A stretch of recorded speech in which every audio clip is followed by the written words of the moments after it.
She's like, oh my gosh. She's like, wait, hold on. I get to kill you! And anytime we have an argument, I'm like, you know what? Hold on a second. Boop. She's like, what, you gonna burn me? I'm like, maybe I'll do it in slow-mo.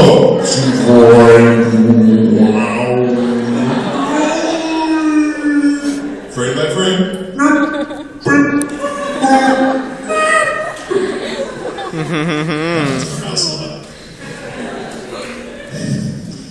Yes. I was in your last panel, and I'd like to say I did like Last Leaf. Oh, you did like it? So you saw I am liked Last Leaf. Wow, you are a rarity, sir. Second, my question is, you played Ace in One Piece? Yes. And how does it feel to play in like such a huge anime that's still going on? It's crazy because the last time that I played Ace, I think was like 3 or 4 years ago. Whoa. And it's a series that is still going. Yep. Ace disappears for like 900 episodes and then comes back in a huge way to face Blackbeard, and you're like, when is that going to happen? So it's a little strange. I had to do something for him recently, and they were like, do you need a reference for this voice? I was like, yes. They're like, really? I'm like, yeah, it's been like 700 days since I've ever heard myself as this character, so yeah, I need a reference. Do you guys know what a reference is? They talk about it, like you go into a session, they're like, play a voice reference, because if you go into Halo 4, and they're like, we're recording Julin Dama today, which is a giant Covenant character, there's a fair chance you're not going to remember exactly what they sounded like, so to play it back to you, so you can figure out what you're going to be screaming like for 60 minutes, or 4 hours. Yes?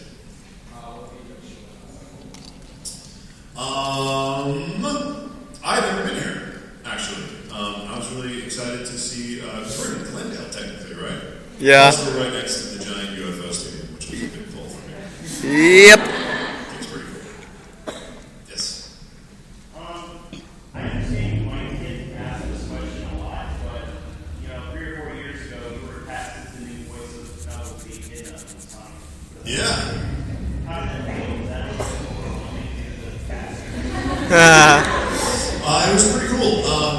For anybody that doesn't know, they have a new cast for Sonic the Hedgehog. Roger Craig Smith, who was like Ezio in Assassin's Creed. He's the new Batman in Arkham Origins. He plays Sonic. I get to play Knuckles the Echidna, the red, muscular, more awesome than Sonic character. And there's some great actors that are in that show. It's really cool because I played Sonic when I was like 9 or 10 on the Sega Genesis, one of the first games that I had, so it's pretty cool for me to see Sonic and then Sonic and Tails and then Sonic, Tails and Knuckles and actually be one of those characters. It's pretty cool. There's also some really cool stuff going on with Sonic that's in the works that we're not allowed to talk about yet, but I think they'll be announcing it around September, the end of September-ish. So it'll be pretty cool. Ooh. But I can't say anything more than I already have. You all already asked questions, but yeah.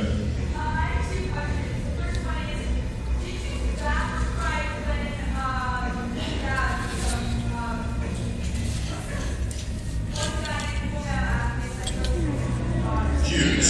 Yeah. It's okay. Pray for it. Oh man, so I was cast as Mustang. We hadn't recorded any of the episodes yet, but I was so excited to be a character that had abilities, right? Because I was a DBZ fan. So when we auditioned for Yu Yu Hakusho the very first time, I was like, awesome, does my character get really angry and his muscles explode and his hair goes spiky and blonde? And do I shoot death out of my hands? They're like, no. Like, well, what do I do? They're like, oh, you're a shapeshifter. You get knocked out really easy. I'm like, okay. But when I was cast as Roy Mustang, his name is Roy Mustang, Flame Alchemist. That was already pretty cool. He's not an ugly character. And 3, I watched a few of the original Japanese episodes and I'm like, wow, this is going to be great. So after watching a few episodes to get acquainted with the series, I was like, screw it, I'm going to watch it from start to finish. and be a fan of the show before we record it, so I'm making my way through. Has anybody not seen Full Metal Alchemist or Full Metal Alchemist Brotherhood in its entirety? I've seen it all. Have you seen the first one though? Okay.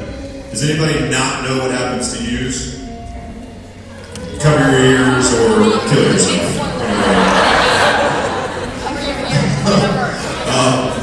Alright, you have to cover your ears if you don't know. So when he's in the phone booth and Envy shoots him and he does that like slow, dramatic fall away, I'm like, oh no, Hughes got shot! And then the very next scene is people carrying a coffin. I'm like, wait a minute, he's not like dead.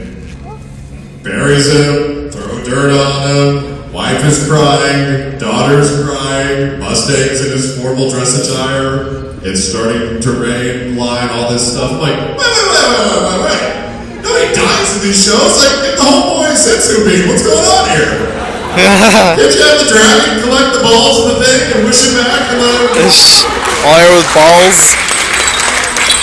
And you watch it as a baby with the stuff, and then you're not really dead, right? Like, he's dead. What is going on? Mom!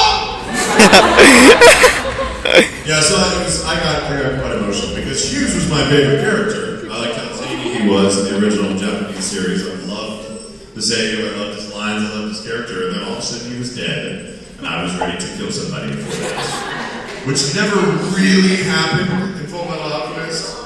I mean, I got pride, I got gratitude in the first series, which is why I like Brotherhood so much more, because I took lust and burned her a lot. And I really burned the bejesus out of Envy a lot. And I went nuts, just nuts. Recording that scene was one of my favorite things ever, because I was so excited about it. But when it happened, it was really, really great. Really great. Why are you shaking your head now? You're like, well, cover your ears, sweetheart. Yeah, I did. Such a Roy Mustang. Warning, so. Oh, well, I'll stop talking just for you. How about that? Yeah, spoiler alert, post haste. Yes. Full Metal Sabotage. Dramatic, no.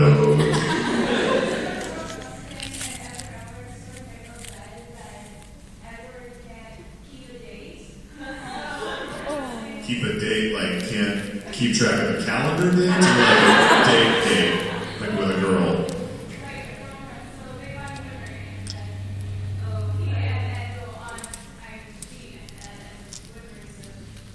There's a question in this, right? Somewhere.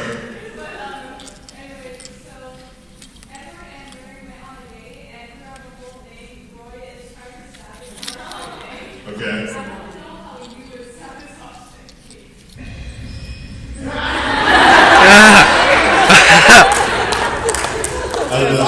That was perfect timing. Issues on the table right in front of Ed, and then Winry would no longer be able to see him because he's so short.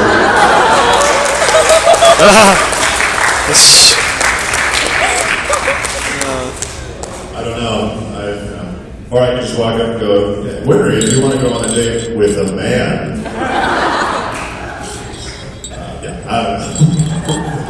Yes, with the blue cap game. Really loud, because now we've got Crazy Band going on with us. Drown myself. No, I don't know. Make the best of it, I guess. Try and find really tall friends and be really friendly with them. Yes. I love dogs!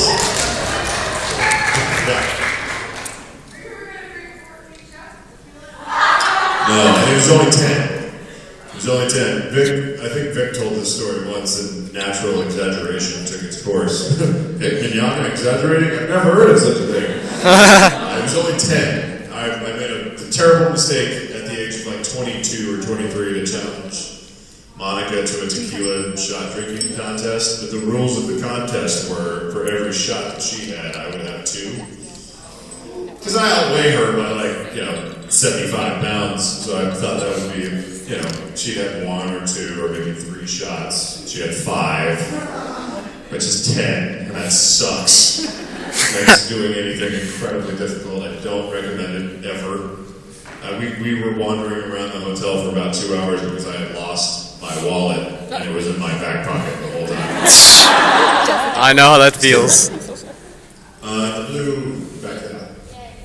If you could say one thing to the Red and Blue Rangers, what would you say? Hi. Yes, for the ears. Spoiler alert.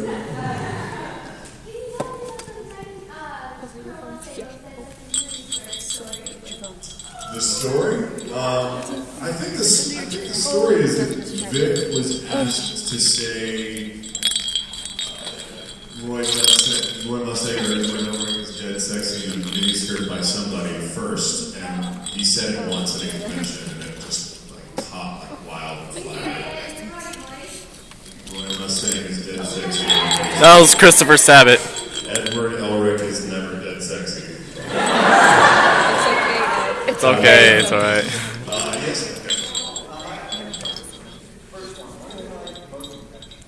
What's that? What's it like in motion capture acting?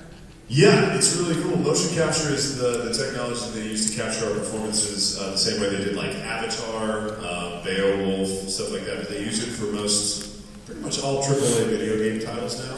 If you play like Halo 4 or Black Ops or a lot of the Elder Scrolls, Last of Us, Arkham Asylum, Arkham City, they were dialogue first, and then another group of actors would do all the mocap for it. You wear this incredibly unflattering, unsexy, skin-tight, like leotard thing. It's not actual like spandex, but it's like really hot cloth that's made of like one-sided Velcro, so that they can attach these Velcro ping-pong-sized markers to you that are reflective. So it catches all of your body movements. So if you're running, shooting, jumping, just talking, it captures that. And then they have different ways of capturing what your face does, which is pretty cool, but also pretty strange. One way of doing it is they take like 89 of these BB-sized balls that are covered in reflective tape, and they glue them to your 89 of them all over your face, including like your lips and both of your eyelids. So when you blink, you see these little spheres on your eyelids, and it's extremely strange because for the rest of the day, 8 hours, you can't touch your face. Another way is wearing a helmet where they have these 2 prongs that stick out like some kind of upside-down moose antler that sticks in front of your face, and they have these little GoPro cameras that capture what your face does. So that's not natural either. Because you turn your head, and all of a sudden you've got like this giant, you're like Pyramid Head from Silent Hills. So